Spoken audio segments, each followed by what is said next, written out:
না, আমরা একটু নতুন জিনিস করি না ভাইয়া, দরকারটা কি?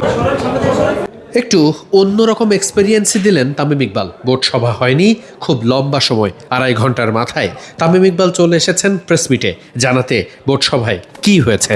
মানে আমি অ্যাকচুয়ালি নিজেই আজকে কয়েকটা জিনিস দেখে খুবই অবাক হয়েছে। ক্রিকেট অপারেশনস যে যারা কাজ করে তারা খুব প্রফেশনালি সুন্দরভাবে কাজ করছে। ওয়ান ডে ম্যাচটা হয়তো বা 11টা বা 11:30 থেকে শুরু হতে পারে, T20 ম্যাচ হয়তো বা 2টা বা 2:30 থেকে হতে পারে। দেশে যখন চলছে জ্বালানি আর বিদ্যুৎ সংকট, তখন ক্রিকেটও এগিয়ে এসেছে। নিউজিল্যান্ডের বিপক্ষে সিরিজে খেলা হবে দিনের আলোয়। বিকজ ইলেকট্রিসিটি নিয়ে যখন এই সরকার সবাইকে এনকারেজ করছে যে এটা করতে, so we thought as cricket board and as cricketers and everyone, so we should also play our part.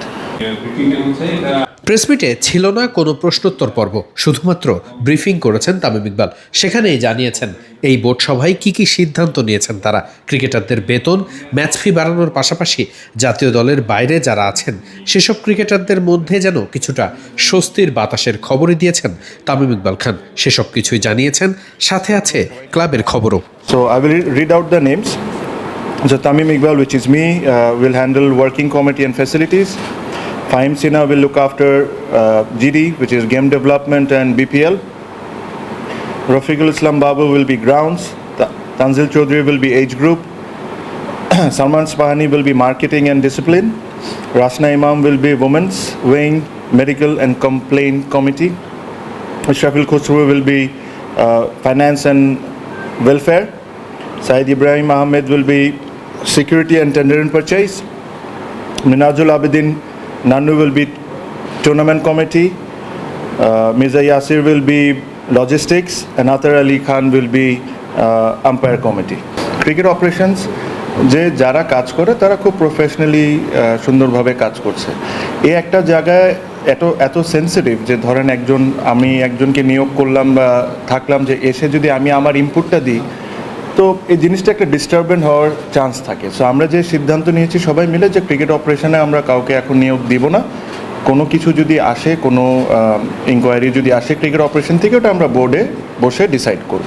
Basically এর চেয়ে বেশি কিছু ছিল না। ইন্টারনাল কিছু কথা ছিল। ভেরি ইম্পর্টেন্ট যে জিনিসটা ছিল হলো প্রিমিয়ার লিগ। বাংলাদেশে প্রিমিয়ার লিগ নিয়ে আমরা যে জিনিসটা ডিসিশন নিয়েছি যে আমরা ইমিডিয়েটলি প্রত্যেকটা টিমের সাথে বসবো প্রিমিয়ার লিগের, আর ওনাদের সাথে ডিসকাশন করে যত দ্রুত দল বদলের ডেট আমরা দিয়ে দিতে পারি আর খেলাটা মাঠে শুরু করে দিতে পারি, এটাই আমাদের টার্গেট। মাঠ নিয়ে একটা সংখ্যা আছে, বাট যদি আমাদের প্রয়োজন পড়ে আমরা মাঠ ভাড়াও যদি দরকার হয় তাও নেব, কারণ এখন অনেক প্রাইভেট একাডেমিজগুলো আছে যারা good enough to host list A matches. So ওটা if necessary will do that.